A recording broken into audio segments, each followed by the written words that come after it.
Hello guys, എല്ലാവർക്കും എൻ്റെ പുതിയ വീഡിയോയിലേക്ക് സ്വാഗതം. അപ്പോൾ ഇന്ന് നമ്മൾ ഉണ്ടാക്കാൻ പോകുന്ന ഉണ്ണിയപ്പാട്ടോ. ഉണ്ണിയപ്പത്തിലേക്ക് നമുക്ക് കുറച്ച് സാധനങ്ങൾ വേണം. അപ്പോൾ നമുക്ക് ഒരു പാനിലെടുത്ത് നമ്മൾ ഗ്യാസിലേക്ക് വെച്ച് കുറച്ച് നെയ്യ്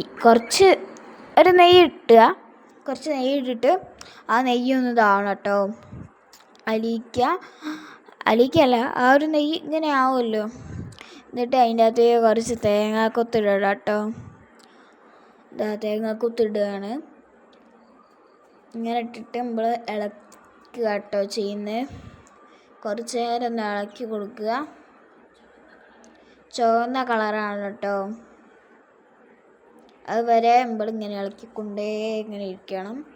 അപ്പോൾ ഈ തേങ്ങ ഒന്ന് നല്ലോണം മൂക്കുക കേട്ടോ. അപ്പോഴത്തേക്കും നമുക്ക് ജസ്റ്റ് ഒന്ന് ശർക്കര ഒന്ന് പാനിയാക്കി എടുക്കാം. അപ്പോൾ ആ ശർക്കര നല്ലോണം ഒന്ന് ഉരുകട്ടെ. അപ്പോൾ നമുക്ക് ബാക്കിയുള്ള ഒരു സമയത്തിനെ കൊണ്ട് കുറച്ച് സമയം ഉണ്ടാവുമല്ലോ. അപ്പോൾ അതിനെ കൊണ്ടാണ് നമ്മൾ ഈ ശർക്കര ഉരുക്കുന്നത് കേട്ടോ. ഈ സമയത്ത് ഞാനെവിടെ പോയെന്ന് ചോദിച്ചാൽ ഞാൻ സ്കൂളിലായിരുന്നു. അമ്മയാട്ടോ വീഡിയോ ഒക്കെ ഹാൻഡിൽ ചെയ്തത്. അപ്പോൾ ആ തേങ്ങ മൂത്തപ്പോൾ നമ്മൾ കുറച്ച് എള്ളിട്ട് കൊടുക്കുക കേട്ടോ. അത് ശർക്കരപ്പാനി അത് ആവുന്നുണ്ട്. അപ്പോൾ അതായിക്കോട്ടെ.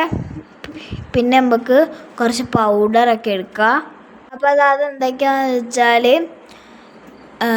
ഒരു ഗ്ലാസ് മൈദപ്പൊടി, അതേപോലെ തന്നെ ഒരു ഗ്ലാസ് പത്തിരിപ്പൊടി, 2 ടീസ്പൂണ് റവപ്പൊടിയോ ആട്ടോ അതൊക്കെ.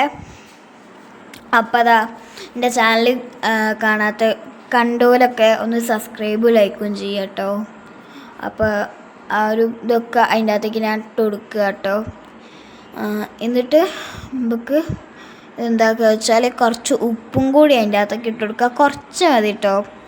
അപ്പോൾ കുറച്ചും ഉപ്പ് ഇട്ട് കൊടുക്കുക. എന്നിട്ട് കുറച്ച് സോഡാപ്പൊടി ഇട്ട് കൊടുക്കുക കേട്ടോ. അപ്പോൾ ഇതിൻ്റെ അകത്തുള്ളത് ഏലക്കായ, ജീരകം, പിന്നെ കുറച്ച് പഞ്ചസാരയും കേട്ടോ ഇതിൻ്റെ അകത്തുള്ളത്. അപ്പം അതൊക്കെ കൂടി നമുക്ക് നല്ലോണം ഒന്ന് അരച്ചെടുക്കാം കേട്ടോ. അരച്ചെടുക്കുക, അല്ലെങ്കിൽ പൊടിയാക്കി എടുക്കാം. പഴം ഇവിടെ ഇരിക്കുന്നുണ്ട്, കുറച്ച് പഴം ഉണ്ട് കേട്ടോ. നമ്മൾ ആക്കിയ പൊടികൾ ഇതൊക്കെയാണ് നമ്മൾ. അപ്പോൾ ആ ഒരു ഇതിലേക്കിട്ടത് ഈ ഒരു ഒഴിക്കുന്ന ഇതിലേക്കിട്ടത് പഴം, ചോറ്, പിന്നെ ഇതാക്കിയത് നമ്മളെ ഇതാട്ടോ. മറ്റേ ആ ഒരു ശർക്കരപ്പാനിയും കൂടിയാണ് നമ്മൾ ഒഴിച്ചത്.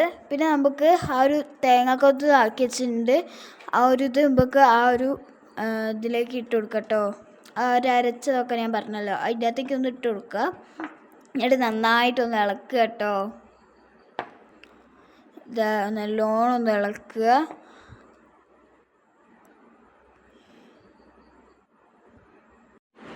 നമുക്ക് ആ ഒരു ഇത് 4 മണിക്കൂർ എന്താക്കുക അറിയോ, റെസ്റ്റ് ചെയ്യാൻ വെച്ചിട്ട് നമുക്ക് അതിൻ്റെ അകത്തേക്ക് കുറച്ച് വെള്ളം ഒഴിച്ച് കൊടുക്കുക കേട്ടോ. എന്നിട്ട് അത് നല്ലോണം ഇളക്കുക. കുറച്ച് നേരം ഒന്ന് ഇളക്കി കൊടുക്കട്ടെ. ബാറ്ററി ടൈറ്റായിട്ടാട്ടോ നമ്മൾ വെള്ളം ഒഴിച്ചത്. അപ്പോൾ ഇങ്ങനെ വെള്ളം ഒഴിച്ചു. ഇനി നമുക്ക് ആ ഒരു ഉണ്ണിയപ്പച്ചട്ടിയിലേക്ക് കുറച്ച് എല്ലാ ഇതിലും നമുക്ക് വെളിച്ചെണ്ണ ഒഴിച്ച് വെച്ചിട്ടുണ്ട് കേട്ടോ. ഇനി ആ ബാറ്റർ ഓരോ ഇതിലേക്കായിട്ട് കുഴിയിലേക്കായിട്ട് ഇങ്ങനെ ഒഴിച്ച് കൊടുക്കുകയാണ്.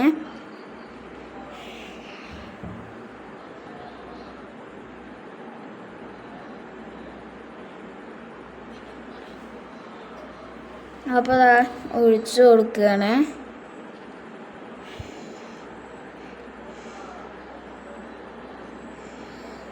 ഇനി ഉണ്ണിയപ്പായുമ്പോൾ ഒന്ന് തിരിച്ചിട്ട് കൊടുക്കുക കേട്ടോ.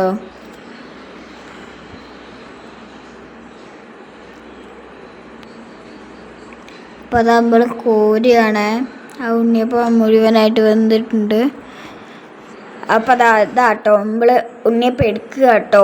എന്നിട്ട് അതിൻ്റെ ആ ഒരു എണ്ണയൊക്കെ നമ്മൾ വാർന്നിട്ടാണ് നമ്മൾ ആ ഒരു കൊട്ടയിലേക്ക് ഇട്ട് കൊടുക്കും കേട്ടോ. എന്നിട്ട് ആ മുഴുവൻ ഉണ്ണിയപ്പവും നമ്മൾ കോരിയാണ് കേട്ടോ. അതിൻ്റെ ആ ഒരു എണ്ണയൊക്കെ വാർന്ന് എന്നിട്ടാണ് നമ്മൾ ഇത്രയും ഉണ്ണിയപ്പം കേട്ടോ നമ്മൾ ഉണ്ടാക്കിയത്. അപ്പോൾ ഞാൻ ഇത് കാണിച്ചിട്ട് എന്തൊക്കെയോ കോപ്രായങ്ങൾ കാണിക്കുന്നുണ്ട് ഗൈസ്. ഒന്ന് എടുത്ത് തിന്നു. അപ്പോൾ എല്ലാവർക്കും ഇന്നത്തെ വീഡിയോ ഇത്രേ ഉള്ളൂ. Tata bye bye, see U.